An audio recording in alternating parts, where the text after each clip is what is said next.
Okay, there. Now, finally. It's picking you guys up. Now it's picking me up. Oh, so stupid. I don't know why it does Bum, that. bum, bum, bum. No I don't know why it does that. It's something weird. One day you'll figure this all out, Wes. Well,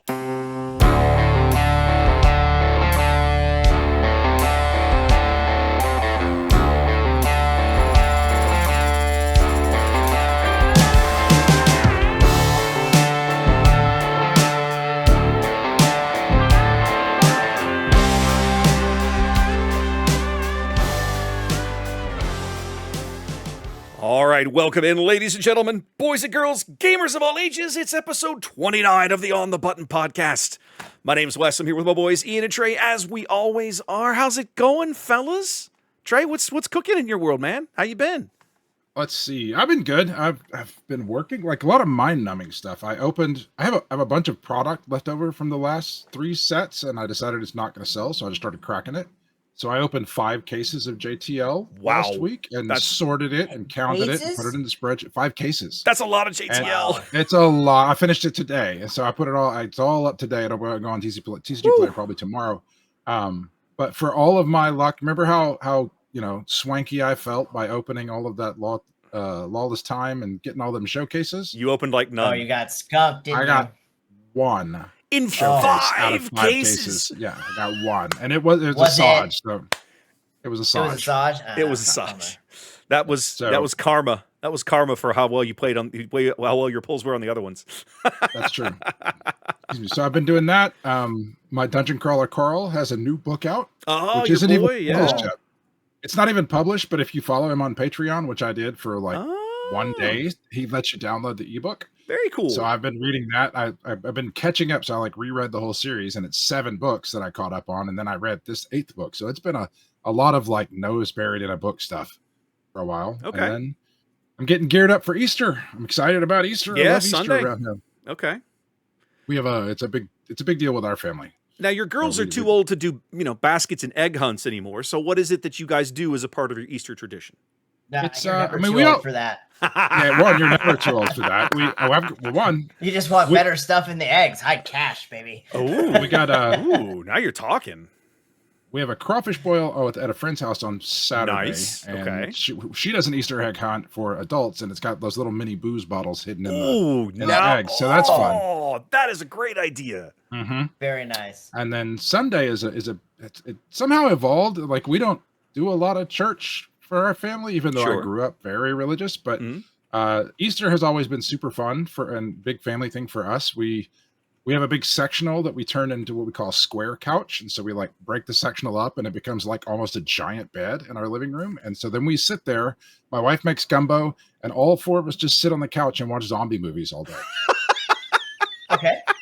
So That is that is by far the Not the weirdest Easter theme tradition I I've thought. ever heard of.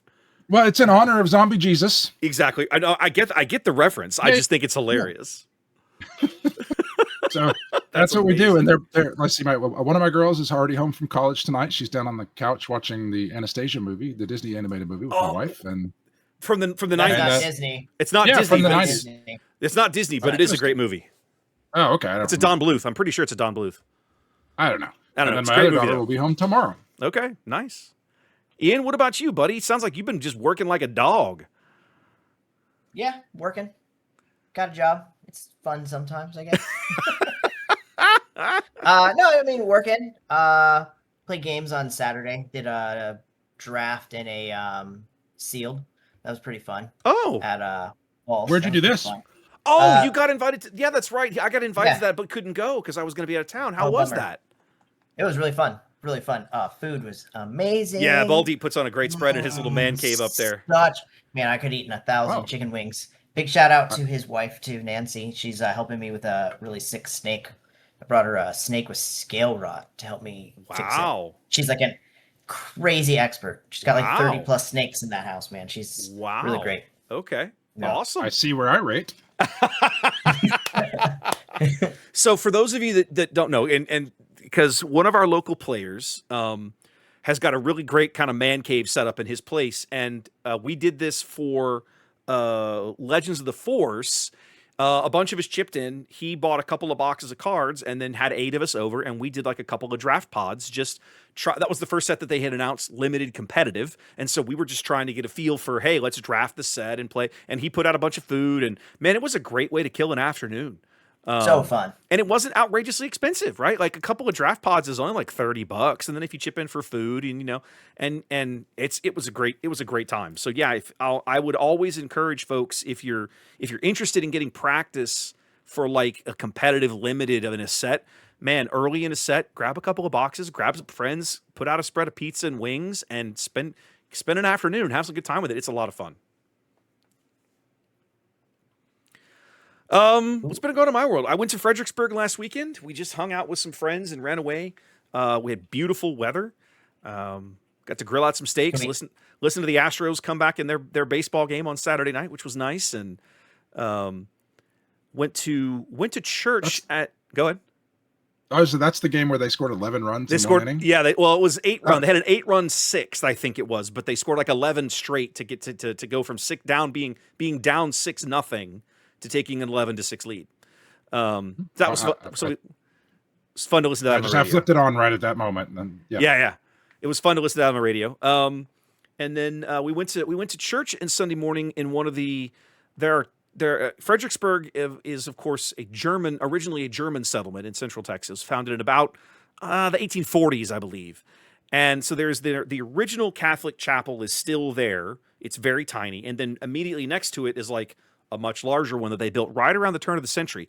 And when you walk into it, we went to Palm Sunday Mass. I am not Catholic, but most of the folks I were with were, that was either they were Catholic or they were familiar with it. So we all was like, we're going to go to Mass. I was like, okay, sure, let's go to Mass. And so just being in that church reminded me of being in Europe. Just beautiful, right? They imported these stained glass windows from Germany. They've got like, they're German written in them. That kind of stuff when they built this church. Fascinating to see. Right in the middle of Texas. Beautiful place. So we did that, and then we did some other stuff and just hung out and had a great weekend. And yeah, no, that's about it. Easter. Did you go to any of the antique shops? No. Well, so we did a little bit of shopping in Fredericksburg, right? Because you do, like, there's plenty of great places to shop. Yeah. There's a couple of neat places I like to go. They had a membership at some winery that we drove out to, and there was like a restaurant on site, and we had a really nice meal and beautiful day. And then we went back to the house later on, and I grilled out some steaks. And so yeah, it was just a good weekend to just hang out right away. Not be in Houston for a spell, enjoy the cool weather. The last of the cool weather for a few weeks. Easter for us is pretty low key. I think my cousin's hosting a Easter dinner Sunday on down closer into town. We'll drive down there and spend the afternoon hanging out with family and stuff. So yeah. But yeah, it's been good. Now we all got so I guess from talking to Ian, we've all gotten the chance now to draft Lawless Time in the last week or so, basically, because Trey and I drafted it this past week at Dragon's Lair. Ian, you had made it, but then the previous weekend, just a few days before that, you had been doing that draft event at Ball Deeps. Tell me how yours went, Ian. How many draft pods did you do, and what did you draft? We did one draft pod. Okay. I played Gin Red. Okay. I did my normal mistake. Wow. This is shiny, and I took shiny things at times. That's okay. There's a lot of cool shiny shit going around with all the hyperspace foil cards. It's not great for me for draft. I did okay. Or the occasional prestige card. Yeah. I did okay. I went 2-1. Okay. I lost to a very well constructed Boba deck. Okay. He just had tons of bounty hunters and had he had at least, I think he played 2 of those attack with a bounty hunter, get +2. Okay. The target trackers or whatever they are. Yeah. Those are great. Yeah. That was pretty brutal. Really fun to draft. Drafted better than I thought, actually, with all the triple aspect cards. I was still able to put together some good rebels and have some decent synergy with Jin, which was surprising. Okay. I would tell you that if you see mastery or collateral damage, just take those cards. Those are game-winning cards. I played my first game. I dropped Kanan down and then immediately played mastery the next turn, and that it was it was over. There's Yeah. like nothing you can do. There's so little upgrade hate. And then I closed out a lot of games with collateral damage. 2 to this unit, 2 to the base. Game over. Yeah. It was awesome. Yeah, that's a great card. So I would tell you, if you see those go by, like, just grab them. Like, if they're in your pack, just take them. Don't let them go around the table. You don't want them played on you. Exactly right. Even if you don't take them, you don't want to see them. So I'm with you on that. I think it's actually a reasonable thing to just, even if you don't intend to play it, counter draft it so no one else can have it. I made the mistake of, and this cost me, is I passed mastery out of my pack because I took a hyperfoil Kanan instead because it was pretty and shiny and a rebel. Well, I mean, like, what were the stakes? What were you going to win if you won the game? Oh, nothing. Absolutely nothing. So that makes it right for you to draft the shiny. Yeah, there's nothing wrong with that. It was one of those things where I'm like, man, I should really take mastery. This is a great card. The next person's going to take it. And it literally cost me my game. It was played against me on Boba Blue. And I was like, that was my card. That was so dumb. But yeah, it was a lot of fun. It drafted better than I thought. The big triangles just floated around. The what? I think the death triangle, the big death triangles. The starter strikers. Yeah. Like, they just passed right. Lawbringer passed. Lawbringer is probably the only one that I would seriously consider drafting and playing in a draft. I don't know about you guys. My Lawless Time games historically have not had a problem going to like 7-8 resources. Like, that's not been a problem. The format does not. Wow. It doesn't play it like it. I mean, it does depend on your opponent, but in general, you spend so much time. Like, Boba wants to attack your units, not necessarily base race you, as an example. So, like, there's almost always a lot of back and forth combat interaction in one arena or another, and the more of that, the less base race, the longer the game goes. So, yeah, just played a lot better than I thought. It was a lot of fun. Okay, cool. What about you, Wes? What was did you draft? You drafted it twice now, right? I have done it twice. I sit in one of the Discord servers I sit in is the Baddest Batch guys, which are Australian. It's one of the Australian play groups. They stream a lot of the events out of Perth and Sydney. And I've gotten to know a couple of them remotely. I think I might have actually met a couple of them at Galactics last year. Anyway, I was sitting there and they randomly, did a blast ping. I think it was last Friday night. Might have been 2 Friday nights ago, where they were looking for people to do an online draft on Protect the Pod. And I had never done it. And I was like, it was going to be at like 10 o'clock on a Friday night. And I was like, well, I'm just sitting around here at home. I got nothing to do. Like, yeah, let's do it. So I pinged into one of the guys that I had worked with on a previous stream and was like, hey, I'm curious. So I was the lone non-Aussie in the group, but it was a hell of a lot of fun. We did the whole thing from draft to build decks to play 3 complete rounds in about 90 minutes, maybe a little more than. The tool, the way that's all set up, and copying your deck over to Kara and setting up a private game and sending the link to your opponent, and it was super easy to do, and a hell of a lot of fun. I was shocked. I drafted Aura Red. Which actually, I actually have a picture of that deck. I can send that to you, but it actually played pretty well. I ended up 2-1. I forget. The game I lost was a really good game. I just couldn't quite get over the hump for whatever reason. But yeah, it was an interesting thing, drafting the set. Go.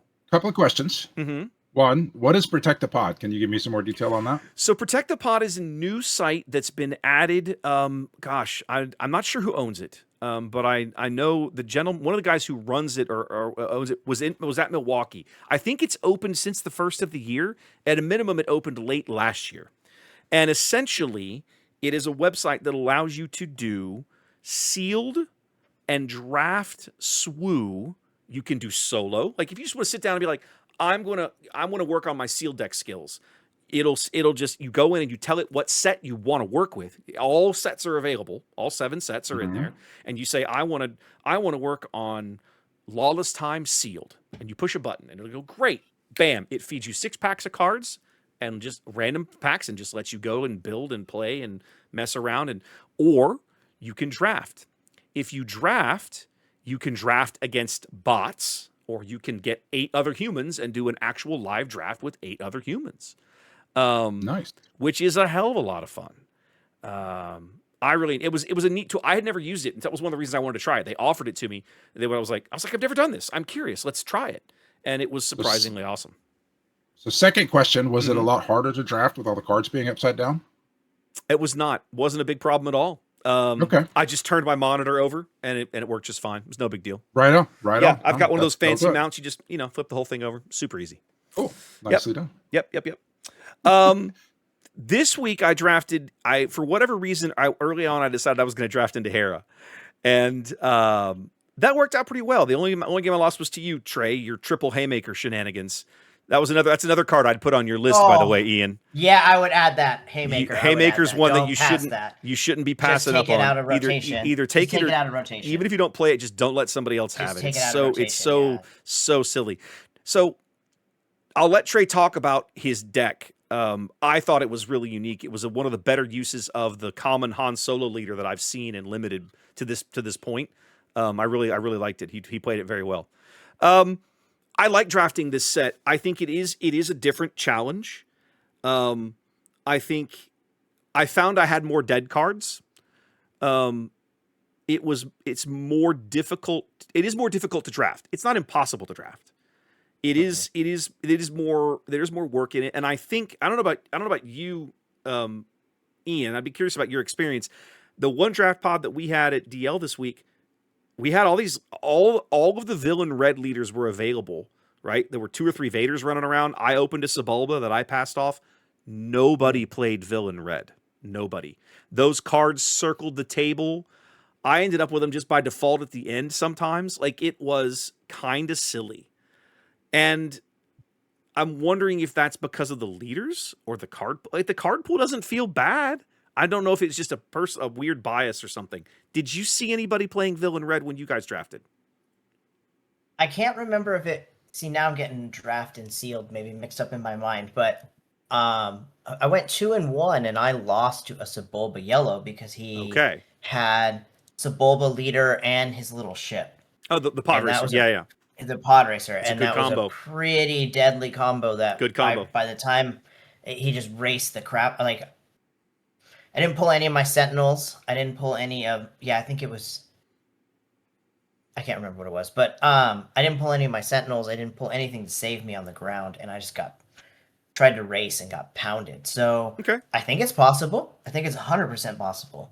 Okay. It's just in draft. It's one of those things that like. You've got to figure out, like, am I playing offense on this pool or am I playing defense? So my rule is if there isn't a card that matches my deck, I'm playing defense, and I'm just trying to take the best card out of the pack. Sometimes I just take the rare, too, if I'm missing it. But like, if you're drafting for real and there's money on the line, like, if there's not a card that goes well in your deck, my opinion is always just take out the best card in the deck. Like, I don't want this Sentinel played against me, or I don't want this... I don't know, event, even though it's completely off aspect, because you can still play one off aspect card. I think it has to be a unit though, right? Or is it just a card? It's just a card. The base card is just not white or black. It's not white or black. So like, yeah, you can play the haymaker if you wanted out of aspect. So yeah, I think it's just worth taking some of the better cards out and just making them your out of aspect cards. The other thing to keep in mind is that some cards are powerful enough, it can be worth paying the aspect penalty to play them out of aspect. Yeah.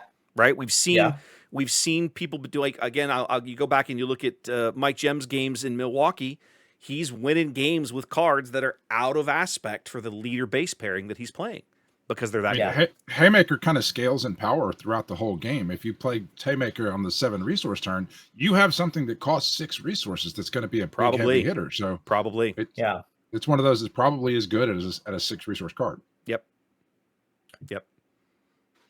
All right, Trey, what about you? You've done some drafting. Tell us about your experience this past week.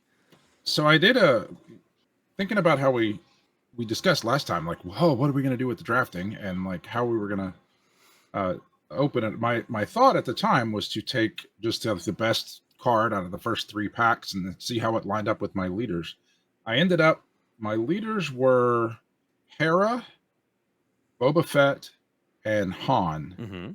And Han was the last one I got. He got passed to me. I actually think Han's pretty good in this set. His ability is almost never going to come into play, but he flips at 5 and he has Saboteur, and he's just a 4/5 beater on turn 5. It's a 4/5 sab. And I think That's not bad. It's not.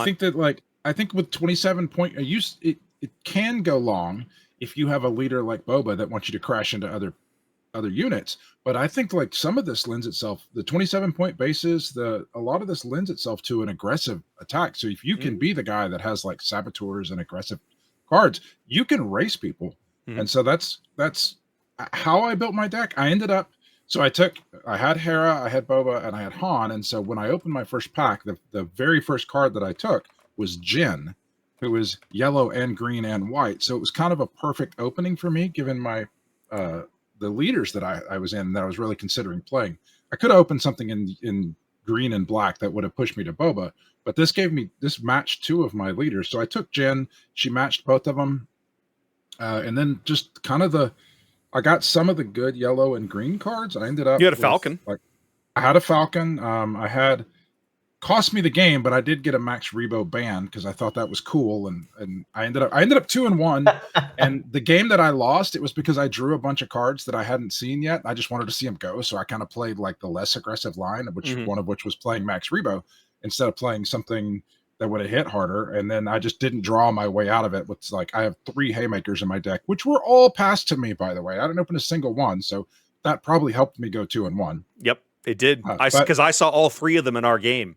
Every single one. So I started off 2-0. So I was playing to go for the win of the tournament to go 3-0, and I just saw none of them. And so when I make some suboptimal plays because I want to see this guy go, and the other guy's 2-0 and he's playing really well, it's not going to go well. Yeah. But I've got my deck laid out in front of me, and I just really like, as much as I hated yellow in Legends of the Force, we talked about that. I think there's some really good yellow cards in here. One, I do think Hera's a bit of a trap because you have to have 2 units out. It's way too easy to keep her off of it. Like I played you at Hera, and I was able to pretty much keep you off of it. I think you might have had one opportunity to play it, and I just killed your guys. It's true. With the 3 haymakers I had, but yeah, that was just the able problem. to kill your guys. but I was but like the yellow and the white, I've got the Jin, I've got the 4/4 for 3, the Masasi group Marines. And then there's a bunch of ambush stuff in there. There's an ambush at 5. There's multiple ambushes at 5 with the yellow guy. He's like 5 and a yellow for a guild ambush team, and he's just a 5/4 ambush. Yeah. And then there's a white card at 5, the Circuit Challenger. 4/5 ambush. And then there's an ambush at 6, a 5/6 ambusher at 6. And then when you play, you get to like bounce your own guy if you want. Oh, that's the Mylodon Rider, isn't it? Yeah, the Mylodon Rider. Yeah. He's neutral, but he's still good. Cool. Yeah, he's also still good. That's another reason that I don't think Hera's as good as she might be in some other set, because Hera only cares about like white creatures off aspect, and they're just, because of the way this set is constructed, there are not as many white creatures. There's so many good. No, that's actually a good point. Neutral ones. The Cage Elite actually I think is pretty good. I didn't play it as much as I should have. And that's actually, I think, what cost me the game in the end, that last game, is I should have played a Cage Elite instead of the Max Rebo Band. I went for a 1/5 that was going to make me resources when I had a perfect curve in my hand. I should have just played the Cage Elite and then just raced the guy. So it was, it worked really well. See, when I did pass a mastery. So I'm taking green and yellow cards. I passed a mastery, promptly got paired up against the guy that drew it. He played it. I tapped that guy and smashed him and killed him.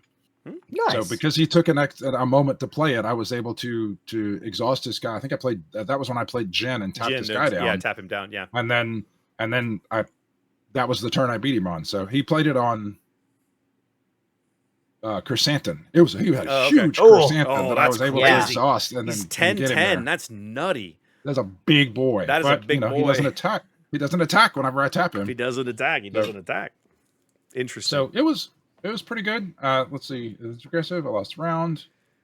I did get to play with my swanky new sleeves. I've decided those are my drafting sleeves. Nice. Ian got us these on the button sleeves, and he's got them on camera. There you go. Sleeves. There you go. Yeah, for everybody listening to audio, it's just it's our logo on the back of some dragon shields. Yep. I do think the graphics, like I normally I haven't ordered any for some of the stuff that I've done before because I don't like the white outline with the black, but the white and the black and the Looks red, so I think good. It looks pretty good. Really You can good change together. you can change the border too, by the way. You can give pick it a different color you can border. give it you can't color it, but you can give it like a different effect. Like it'll be jagged or some other kind of things, however you want to do it.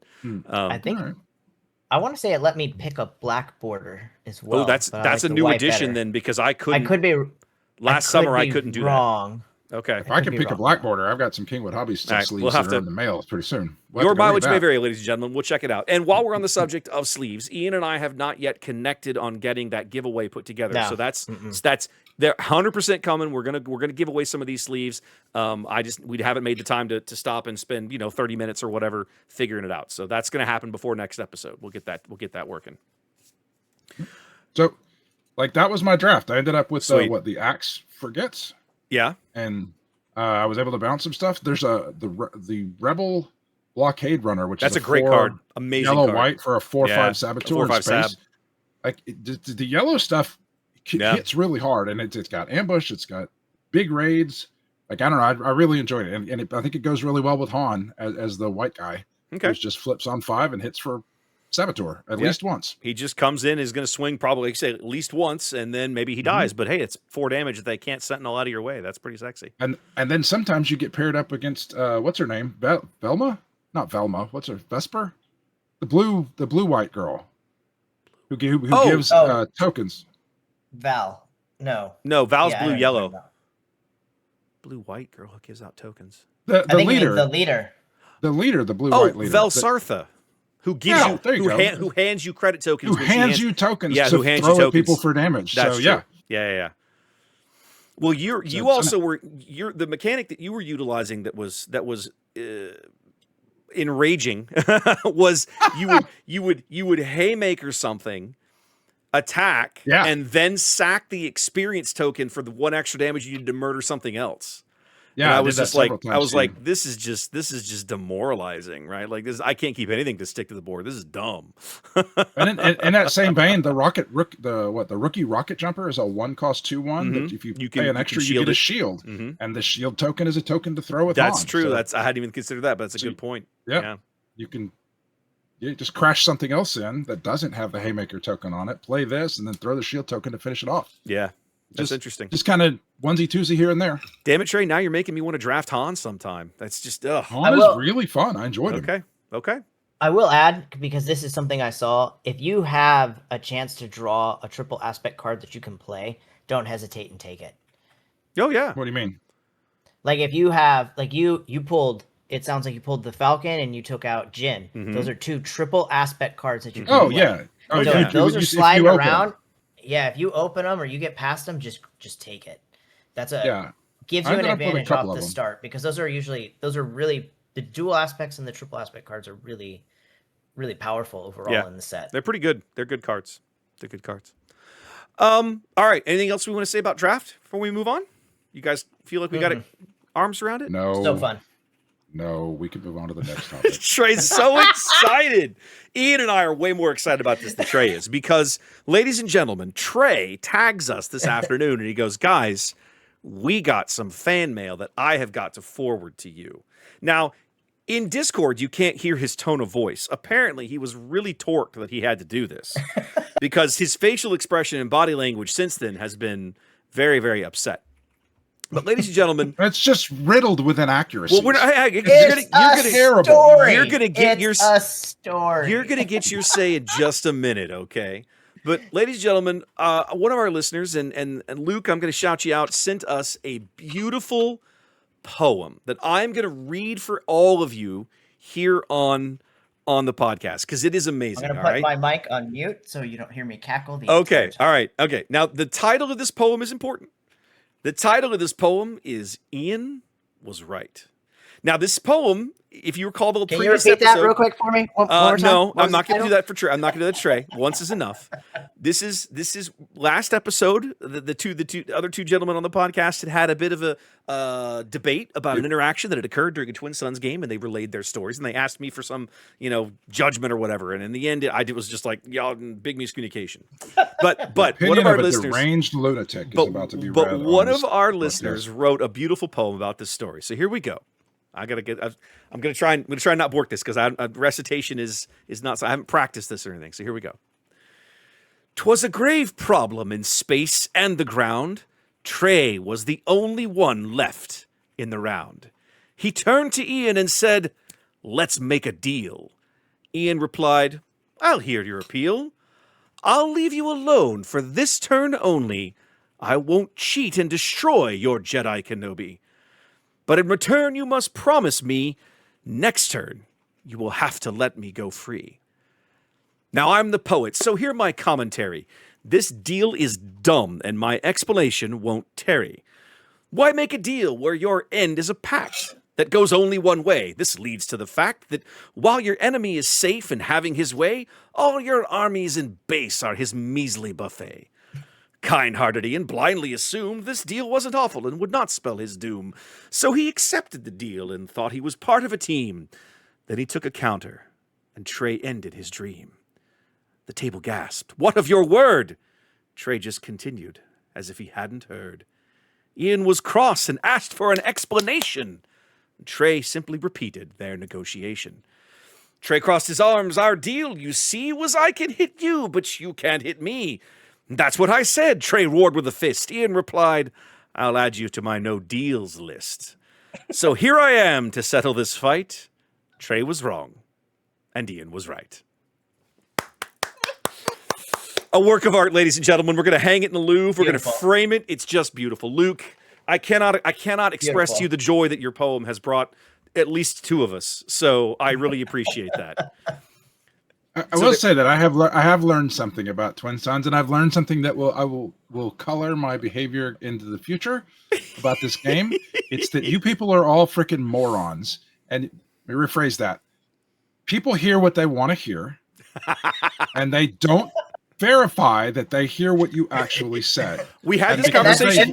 That's the exact conversation we had last week. Exactly. I know, and this is what I thought last week.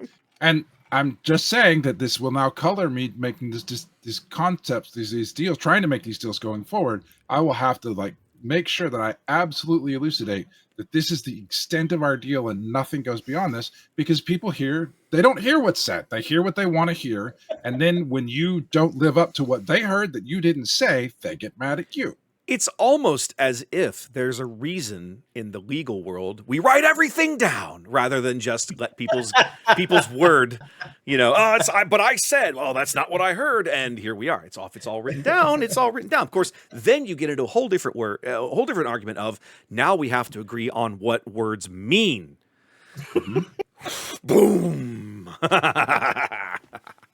Anyways, fantastic. We appreciate that. Thank you for that bit of fan mail and the moment of levity here for the two of us. It's been a blast, and I had a blast reading that. So thank you very much. So let's continue on the topic of Twin Suns, not the game that we're talking, not the game in question. That's in the past. You both boys, you got to learn to let it go. We have played a Twin Suns game since then, and nobody died. Friendly. Okay, that's good. Nobody died. We were That's friendly. good. That's good. However, we've been getting tons of spoilers for the new Twin Suns decks that are now just right at about a month-ish away. They had a stream this week where they played these decks on stream. I have not watched the stream, but I know a whole bunch more spoilers came out of it. Trey, talk to us. What's the talk to me about this product. Tell me what I don't know. Tell me what I need to know about this product. Well, these are fully formed decks. So you're just going to buy this. You're going to crack it open. If you play Commander and Magic, which a lot of people have, and this is their SWO's direct competitor to Commander, you're just going to buy these and open them up and play a game. And if you buy a box of them, you can get one of each and sit down. There's 4 different decks. So you get 4 people. You each buy a different deck. You can sit down and play.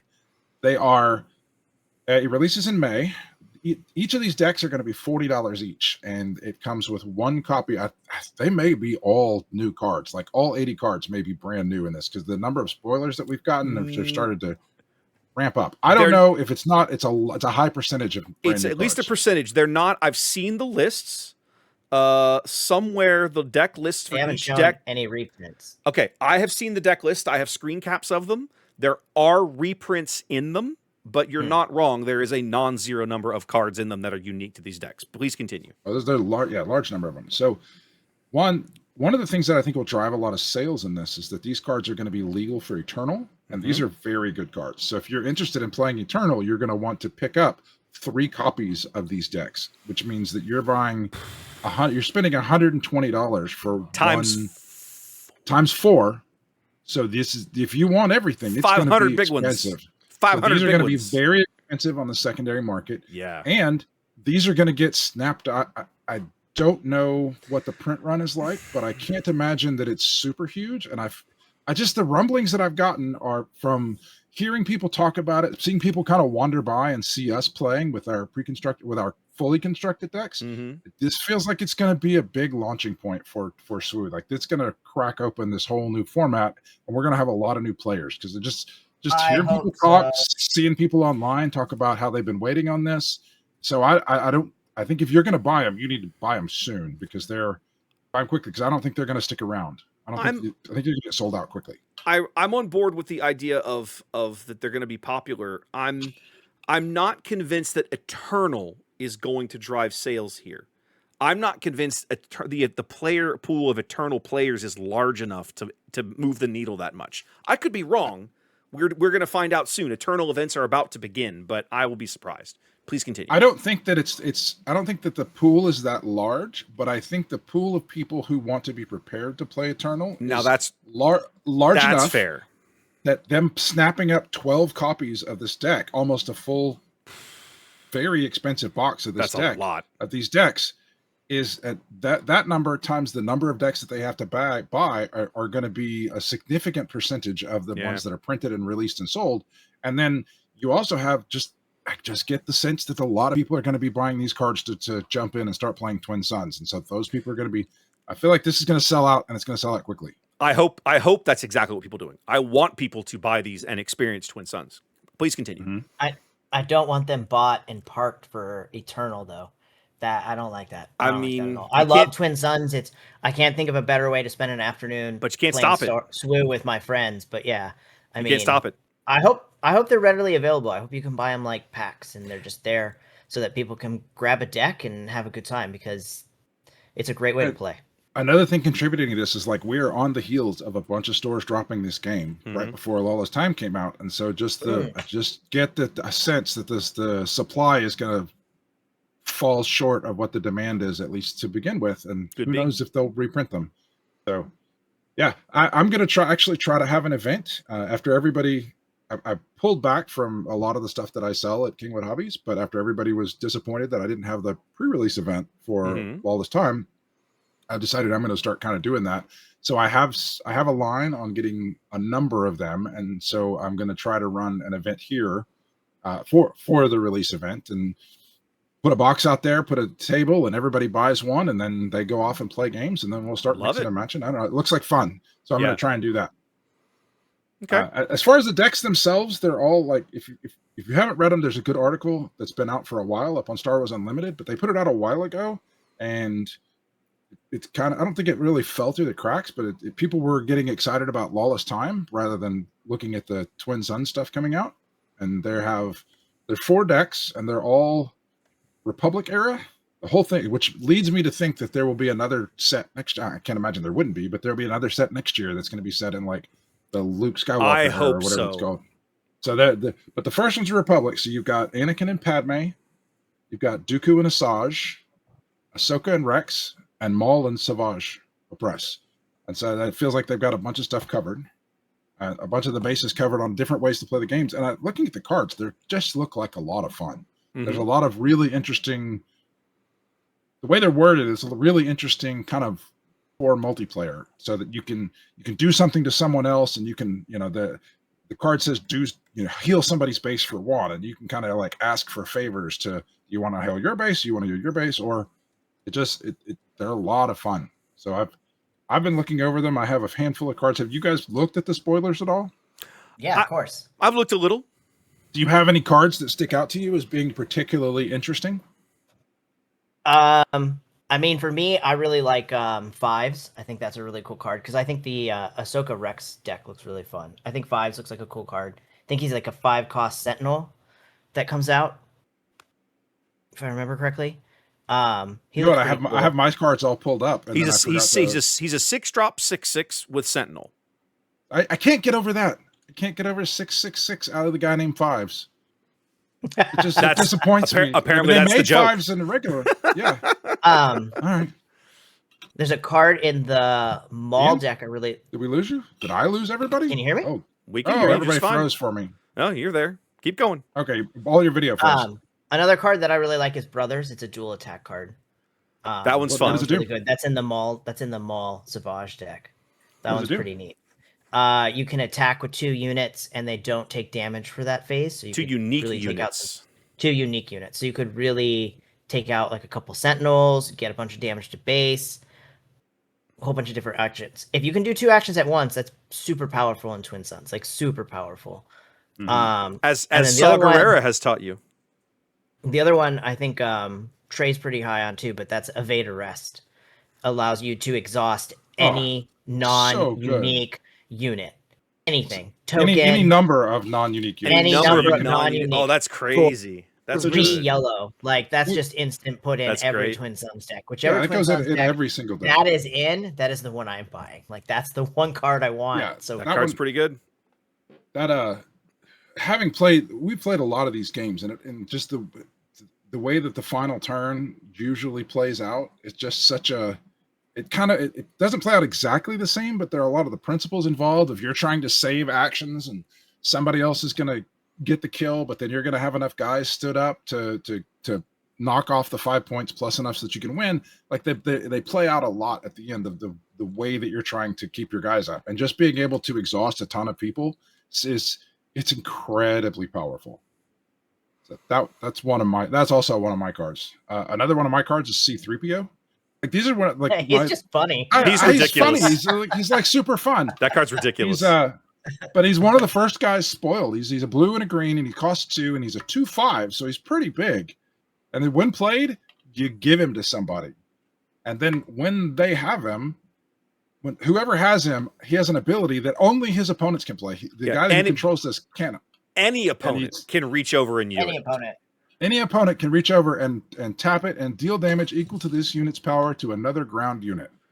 Like that's so, and it's not even like that guy's ground unit. So like I could play this and give it to Wes, and then as long as it's untapped, so Wes it kind of makes Wes's first action every turn be attack with this guy. Unless you claim initiative, or the guy on or somebody else claims initiative. If I'm acting last in the round, 3 people in front of me have a chance to use it before I have a chance to act.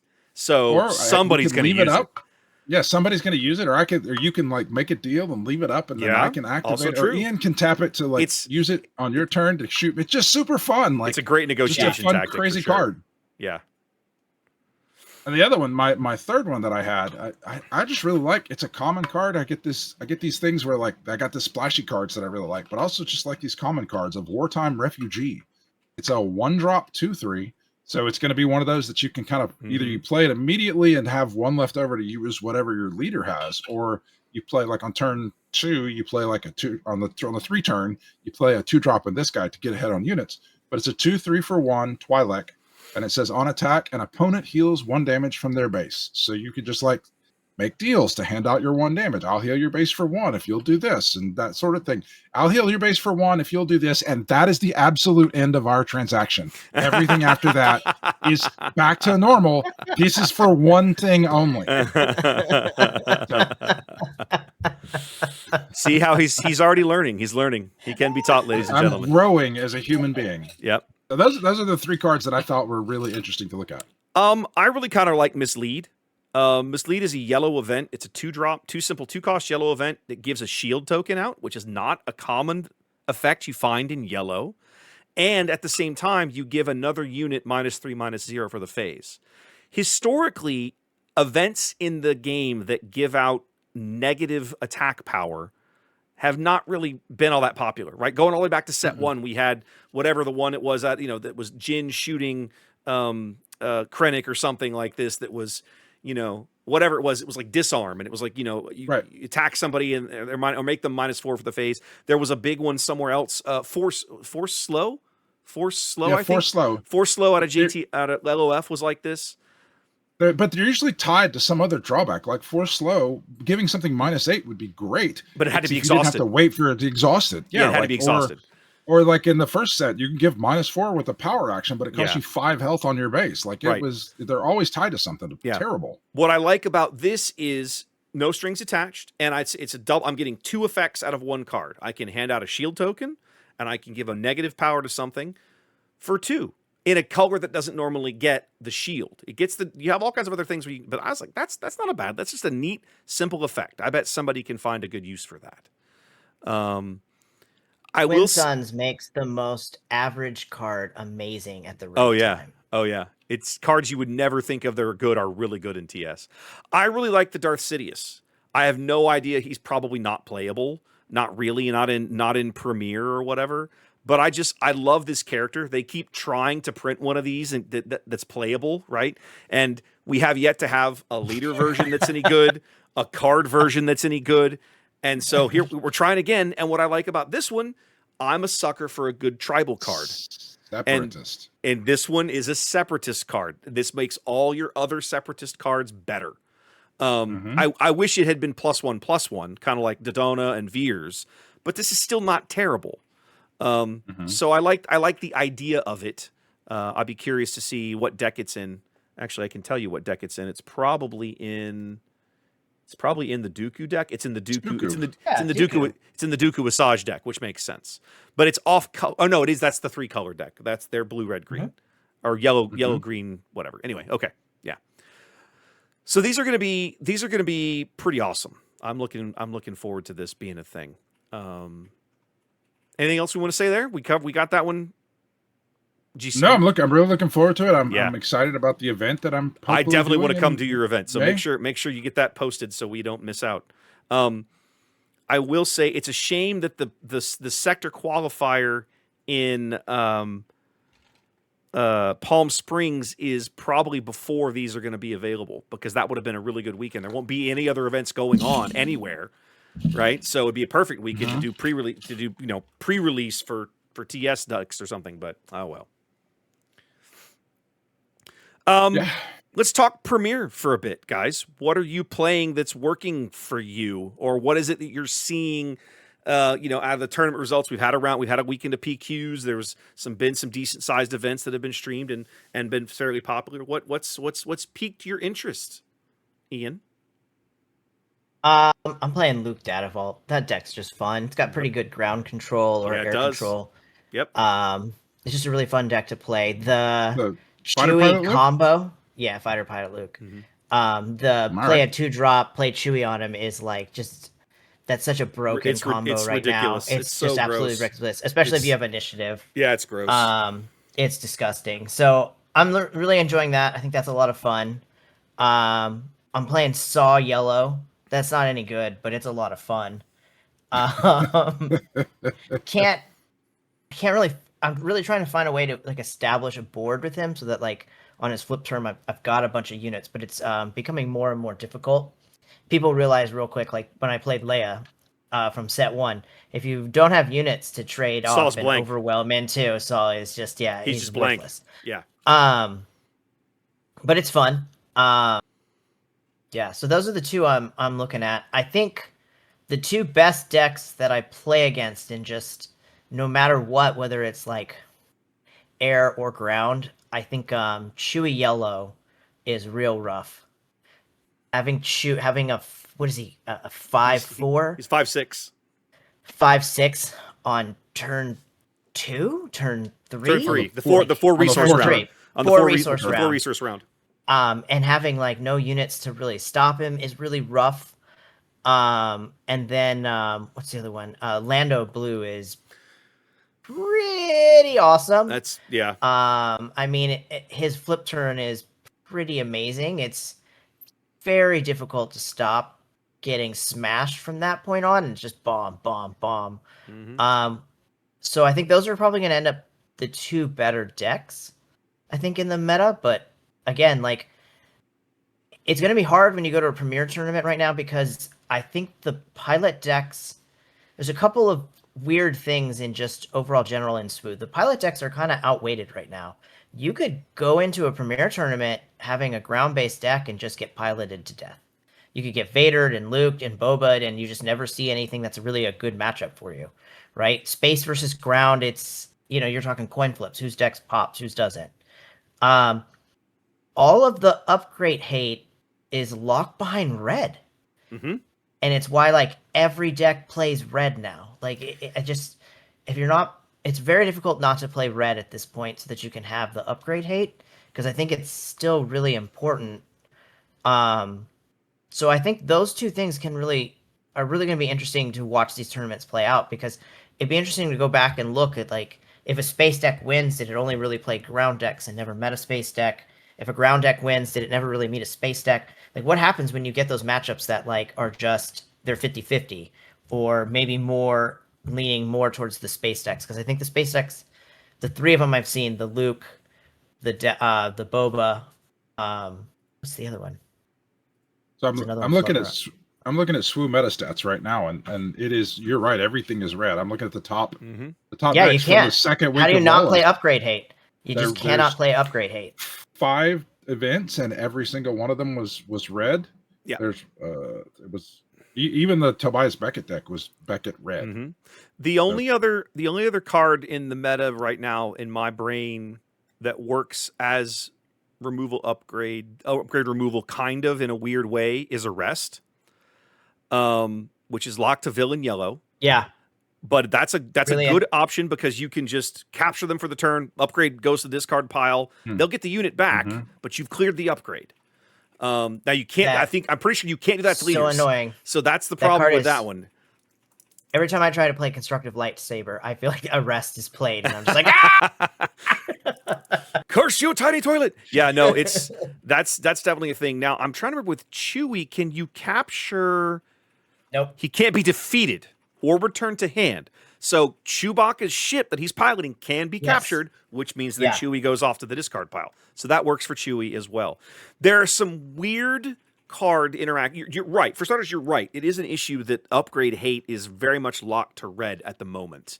But there are some weird corner cases with cards that capture that allow you to achieve the same effect as long as you can capture something. Now, the problem is that capture as a mechanic is very sparse, right? There's a couple of cards that do it, and some of them, like the stuff out of Secrets of Power, requires what is charged with. It's one of the charged with cards, charged with corruption or something, and you have to disclose double green to capture them. And it's like, ugh, this kind of sucks. I'm trying to remember if they reprinted Take Captive in Legends of the Force. I thought maybe they had. You do have the stuff like the Cantwell Arrestor and which is just a lockdown. That's a great card. That's a lockdown, keeps him tapped. So that's a good one. Condemn's such a good card right now. It didn't work. Such a good card. Yeah. I thought they had reprinted Take Captive somewhere, but I think it must have been in one of the Spotlight decks or something, which means it doesn't actually. Yeah, it doesn't actually work that way. So now it was printed in Shadows and Twilight. That's why. Shadows and Twilight. That's meaningless then, because those are both rotated out. So that's that. They did reprint it, but my brain had it wrong. Okay, there we go. Yeah, no, I can't argue with any of that. I think Lando Blue is going to be the boogeyman in the format for a while. I think Chewie Yellow. I think all those decks you've mentioned, right? Chewie, Luke, and Lando are all really, really good. So what does Lando do against upgrades? Honestly, he doesn't run Arrest. He doesn't have red. No. Lando plays a lot of Sentinels, and then on his flip turn, just starts nailing bombs at you. So he has Libertine. He has different tools. Bo-Katan, just bomb. You're just getting bombarded. He does have some different tools. As soon as he flips. Yeah. You've got access to Tree Remembers, which, depending on the size of the unit that gets upgraded, you might be able to get rid of things, right? Because very commonly, for example, you play an early drop, and then here comes your upgrade, and then you've got to have something. So the unit is cheap enough. Tree Remembers can get rid of it. Starting with Lobot in that Yeah. in that Lando deck is such a great starter. Mm-hmm. There's so many great starting openings right now, like Kenobi, the Kenobi 4-space one The Virgin's Temple Virgin's one, Temple where you and Virgin's play Temple Jedi Consular. Yeah.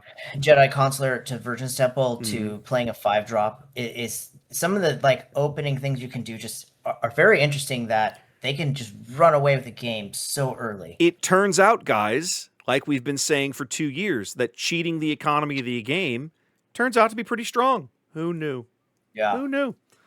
One of my frustrations right now, and I'm kudos to Woo, right? He did a video recently. Ophir made a video over on his channel about talking through a lot of things, and towards the end of it, he talked about this because I was thinking about making a video of this. But the overall villain card pool, just the leaders and the villain cards, it's just crap, right?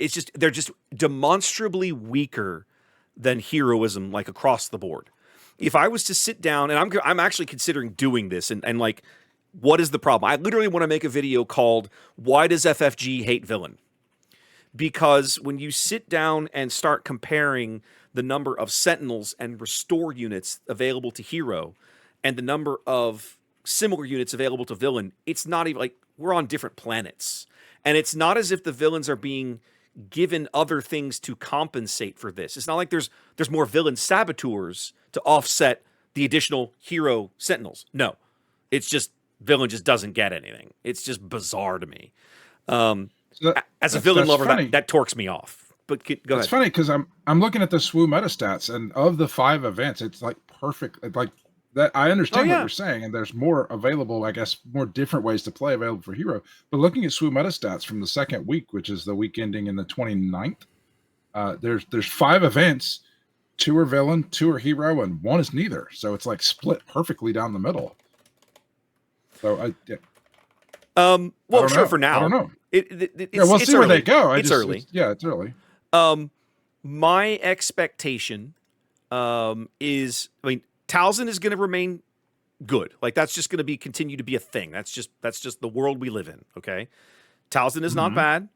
Boba is going to be out there, and Boba is not bad. Boba plus Topple is crazy, right? It's insane. It's like a board. It's like a board wipe. It's like Overwhelming Barrage used to be. It's like a board wipe, right? It's like, oh, you built a board. Boba cares not. Boba laughs at you. That's going to be a thing.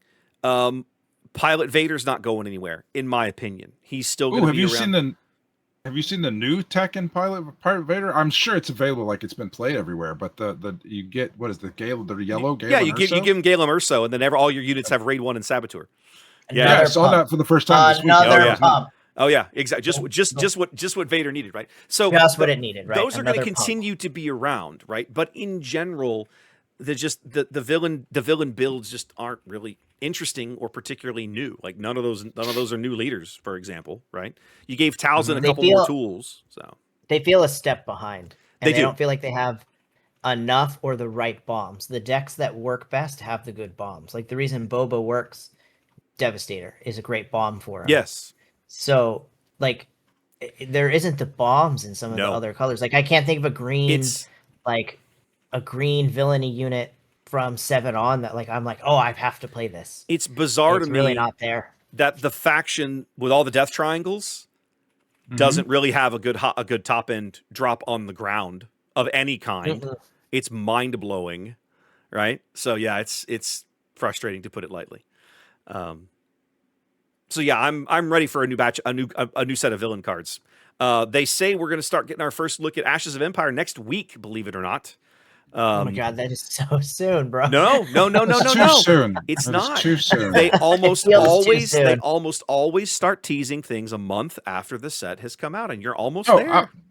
I totally understand that that's what they do, but I'm telling you, I've started so seeing calls for this on Reddit. I barely Reddit, know these cards, man. Yeah, settle down, people. Just play the cards. Stop.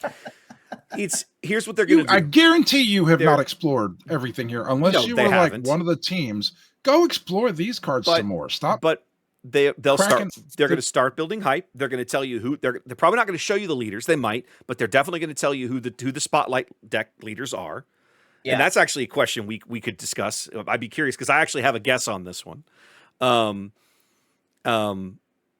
Given the subject of the set. So yeah, I mean that's all coming soon. But no, we got a long way to go, right? I mean, basically the entirety of the PQ season is still in front of you. We've had a handful of early events. The first real good weekend of PQs starts this weekend. We'll see. Yeah. We'll see. What else we got? Speaking of PQs, I guess I can pimp my own stuff real briefly. I need to get a Patreon post up about this, but I sat down with the calendar at the beginning of, or when they announced everything, I guess in late February, and kind of sketched it all out. And then when Heather came back from Georgia, I was like, okay, here's the events that are possible. Like, here's where they fall on the calendar. And we don't have something else going on. And here's the ones that I actually want to focus on doing. So for the moment, I'm going to be covering 3 PQs. Like, these are on the calendar for sure. The first one is in less than 10 days. It's going to be the second Saturday in April, 11th of April, up in Austin. Game Castle. I'll be watching from a wedding, by the way. I'll be watching from a wedding the whole time. Yeah. Game Castle is going to be running a premiere PQ. That'll be the first one in Texas for this set. Since my two local roadies have ditched me for other things, Josh Snyder is going to come help me call that one again, which is great. I love working with Josh, so that's going to be a good time. As you get into May, I've got Biloxi on the 16th of May. I've talked to the owner of that shop. He's rented out like a local community center, so we'll have plenty of space. I'm going to go out there. It's not that far to Biloxi. It's closer than Mobile, and I've done Mobile, and closer than Lubbock, and I've done that twice. So, anyways, I'm going to go to Biloxi and cover that event, and then DL. We've already got the room reserved. Everything here for the limited PQ we'll be doing at Dragon's Lair over Memorial Day weekend on the 23rd of May. So those 3 are already on the calendar. I've got 2 more possibles that are still in discussion. One is the other Houston PQ is on the 25th of April, a premiere one that's up at Comics and Cards in Conroe. I'm driving up there tomorrow to talk to Shannon to look at this venue and try to figure out if there's space for me to fit my setup in there, right? Like, setting up a table with a camera over, it's no big deal, but can I fit the streaming studio in the space, right? I don't know the store. So we're going to go figure that out. And then the guys running the event in Dallas, which is actually in Carrollton on the north side of town, they reached out to me about 10 days ago and asked if I was interested. And so I've been trying to go back and forth with them to figure out what they have for space. They say they have a streaming room on site. And I'm like, okay, well, that sounds encouraging. Let's talk about space. Like, how big is it? What's in there? Can I get some pictures or some video? So we're still working on that one. That was a very late PQ. That's the very last weekend of PQ season. That's the 30th of May. So I've got 3. You missed your DL one. No, I talked about that one. Oh. Yeah. I literally said I'm going to be doing the one at DL on the 23rd. That's the limited one here in Texas. So yeah, so we'll see how that all shakes out. So 3 are on the books. Possibility of going to 5. I'd say probably at least one of the possibles will make. I just don't know, and they might both make. I don't know. We'll see how it goes. With new venues, exploring new venues is always the biggest challenge because I don't travel light. I don't show up with a laptop and a C-stand. Right, I've got a lot more gear, and I do on-site commentary. So it's a whole production rather than. Hey, can I borrow some power for the day? Yeah. Mm-hmm. So anyway, that's in the works. It's gonna be busy times, but good stuff. I fervently hope that there's some folks out there with some how do I want to say this? Different meta shaping ideas, right? So far, we talked a little bit about seen a lot of the big teams play in the PQs yet, and we'll see what they have up. Correct. I think of the new leaders, I think Tobias is the one that's most likely to draw the most interest, again, because he's got that economy warping impact to him, right? When he flips, he gets all this extra money to play with, right? You can do some really crazy shenanigans, possibly. I'll be curious to see if somebody kind of cracks that one. So yeah, there's a lot of things. It's going to be an interesting PQ season. Let's just put it that way.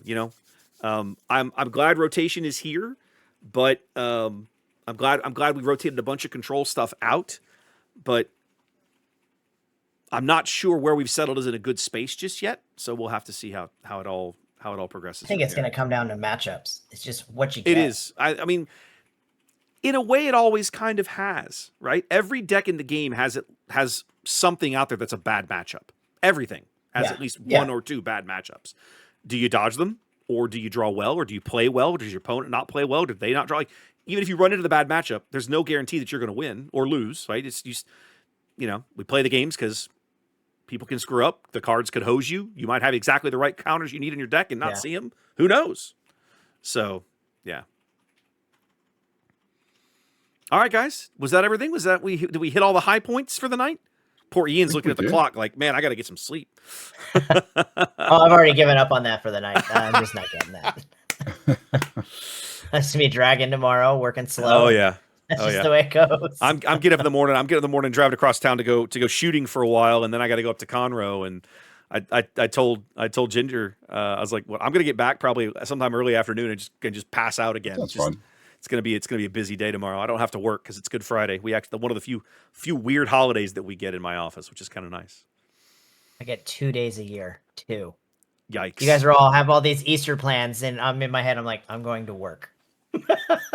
Well, we're closed. Thanksgiving and Christmas. That is it. Every other day. Do you guys do something interesting for Passover? Do you guys have friends you celebrate with or family? No, not anymore. Okay. It's just my whole Jewish family lives in California. Okay. And really, we haven't done much since my grandpa passed away. He was kind of the glue that held that all together. We have some friends that live not far away that they used to do Seder every year and invite us, and we loved going.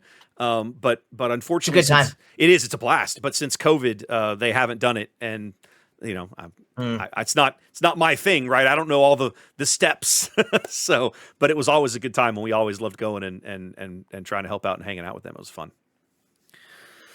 All right, guys. Well, let's hang it up, ladies and gentlemen. As always, you can reach out to us at the mailbag if you have more brilliant poetry. I promise you, as long as it's not vulgar. Oh my God. I will so great. Keep it family friendly and we'll read it. Trust me. That was good times. That was beautiful. Our usual so email. What's the email address today? I was going to give him the usual. The usual, of course, is just mailbag@onthebutton.xyz. But what's our one of the week? I think Trey should pick it since. No, wait, you got to pick Trey was right last time. I picked Trey was right last time. The poem that said Ian was right went to Trey is right at on the button. That's amazing. Then I think I think this week it needs to be Ian was right at on the button.xyz. How about Ian is gullible?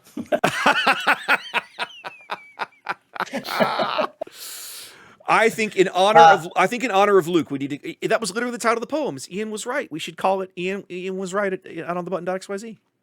Ian was right at onthebutton.xyz. You can see the enthusiasm, ladies and gentlemen. If you're listening, I wish I could express to you the enthusiasm in Trey's eyes as he says this right now.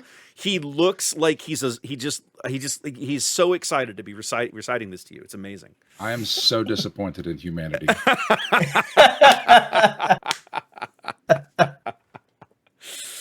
All right, guys. As always, if you throw us the like, subscribe, the stars, and all that sort of thing, whatever platform you listen to, we appreciate you. And we'll see you again in a couple of weeks. We'll have some more to talk about. I'll have a PQ under my belt by then. We'll have all kinds of things to talk about. It'll be good times. All right, y'all take care. Peace. We'll catch you next time.